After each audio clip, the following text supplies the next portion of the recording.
Hey there and welcome back to our channel. Today we've got something super cool to talk about, the Chrome extension Copyfish. And guess what?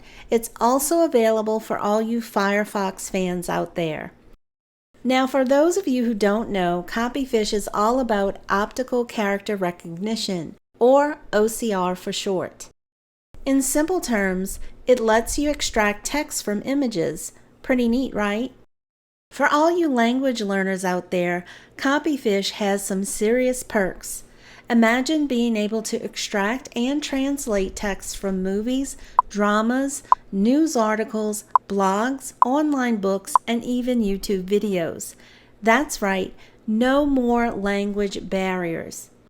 Let's quickly discuss 6 fantastic ways Copyfish can level up your language learning journey, some of which you may not have thought of. And if you're wondering, no, this video is not sponsored. I just really like Copyfish.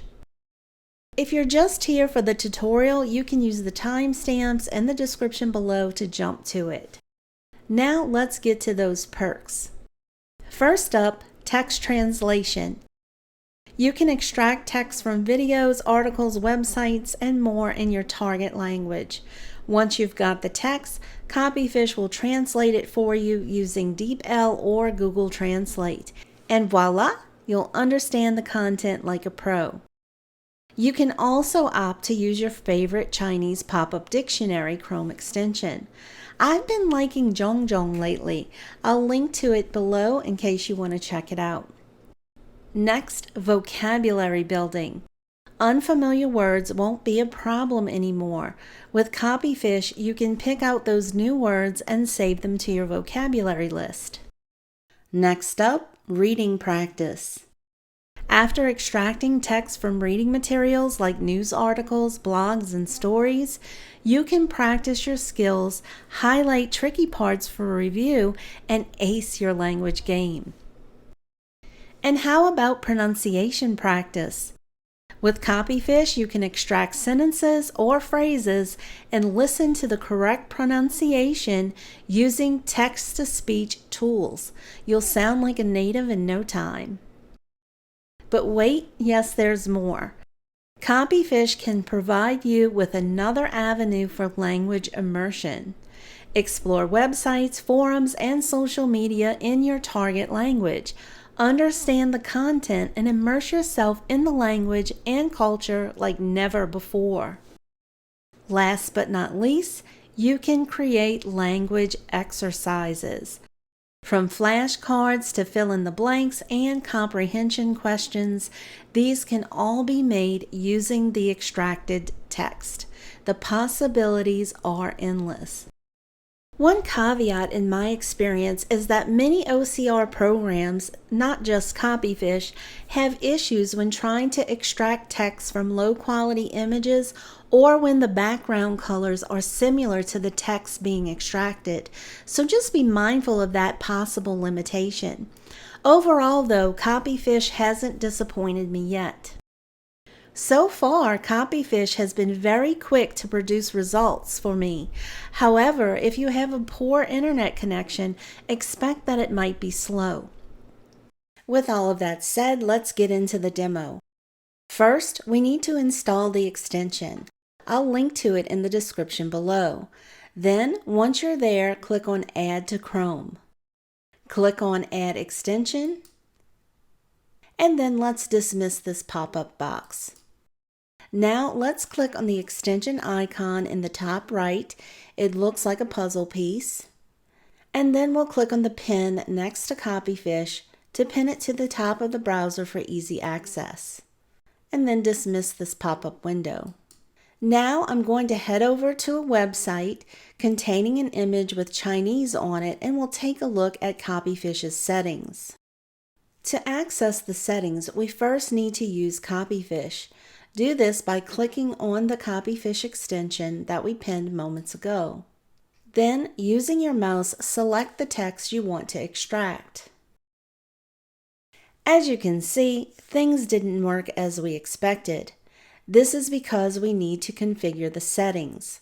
Click on the gear icon at the top of the Copyfish window. Now, let's go through all of these settings quickly. The first choice you see is OCR Engine. There are 2 free ones available. If you're studying a foreign language like Arabic, Chinese, Korean, Japanese, or Russian, go for engine number 1. If you're learning a language with Latin characters like English, German, or French, engine number 2 is your best bet. Engine 2 also handles special characters like a champ, so if you plan on using Copyfish for other things like scanning addresses, receipts, or invoices, then choose engine number 2. I'm going to extract Chinese, so I'll select engine number 1.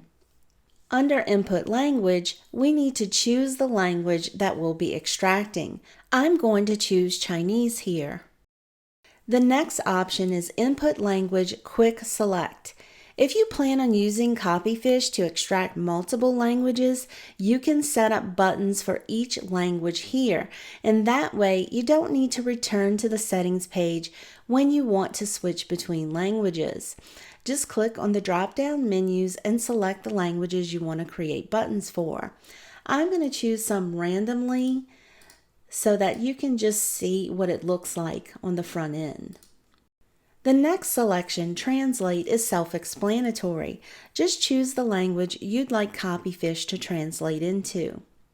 The next 2 items are Pro features. In this video, we'll just be discussing the free options, so we'll skip those. Next up, we have text box font size.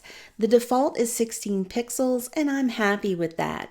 But if you're using Copyfish on a small screen or are otherwise unhappy with the text size, you can come here and change it. Next up, we see support Popup Dictionary. Copyfish automatically connects to Google Translate and DeepL, which you'll see in a moment. But if you prefer to use a pop-up dictionary such as Zhong Dictionary, you need to enable this setting. Currently, I have it turned off. It is blue when it's turned on. You will need a Popup Dictionary Chrome extension to use this setting. Next, we see Use Table OCR. If you're going to use Copyfish to scan things like tables or receipts, you need to turn this feature on. I don't use Copyfish for that, so I'll leave it off. Next, under the heading Copy Text to Clipboard, we see that it's already on and we'll leave it that way.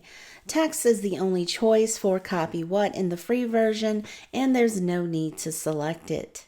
The remaining settings have to do with dragging local PDFs and images to your browser, using Copyfish offline, and with things on your desktop.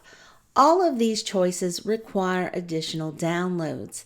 Since many language learners are all set with the settings we discussed thus far, I won't go into these 3 things here, but let me know in the comments below if you're interested in seeing a video on any of these topics. Now that our settings are correct, let's return to our image and try again. Let's click on the Copyfish icon at the top, select our text using our mouse, and now we can see we have the results we were expecting. Now let's talk about the options we have on the Copyfish window. If you're on a mobile device and this window is too large, you can click anywhere in the blue bar and it will minimize itself. Click on it again and it will return to full size. If you want to see the window in full screen, click on the first icon just before Settings. This opens a new tab in your browser, so when you're finished with it, you can simply exit out of it. If we look down at the bottom, we can see the 3 quick select buttons we created to jump between languages quickly. Just click on the language you'll be using when you need to switch. The next item is Redo OCR, and this one is for all you movie buffs who want to translate subtitles. We'll check that out in a moment on YouTube, but first let's talk about Recapture. If Copyfish's results aren't accurate or satisfactory, you can use Recapture to adjust the area you selected or zoom into the inaccurate text. I find Recapture a bit hit or miss. I've discovered that I just prefer to hit the close button and start Copyfish again, but give it a try, it may work for you. Copy to clipboard is self-explanatory. You click the button and you can paste the information into another document. Next, we see buttons for Copyfish's two onboard translators. The first one is DeepL, and next to that we see Google Translate. If you'd like to have the text translated, just click on the service you want to use. I'll go ahead and click on DeepL. Once you're here, you can change the language if you'd like. For example, I'm currently translating into English, but if I wanted to change that, I can click on English and then choose another language. If you'd like to copy the translation and paste it elsewhere, you can click on Copy down at the bottom. If you'd like to send your translation to an email or text message or a friend, you can click on Share down at the bottom. When translating, Copyfish opens a new tab in your browser, so you can simply close it and return to the previous page. Using Google Translate works in the same way. I'll click on it. And once again at the top, we can change the language we're translating into, and down at the bottom, we now have the familiar copy button so we can paste it into another document. And just like DeepL, we can share it as well. Now let's head over to YouTube and see how Redo OCR works with subtitles. In a nutshell, the Redo OCR feature grabs text repeatedly from a specific area of the screen as you watch a movie. Of course, this is not a full speed ahead process, but I think it's awesome nonetheless. Here's how to use it. Let's click on the Copyfish icon and select the area of the video where the subtitles appear. Remember to select all the way across the screen because the subtitles have varying lengths. As you can see, it grabbed the text from the screen. Now I can choose to copy it to the clipboard and paste it elsewhere or translate it. Now I'll play the video a little to get different subtitles to appear. I pause the video once again, and instead of having to select the text again, I can simply click on Redo OCR. And there is the new subtitles. And that's it.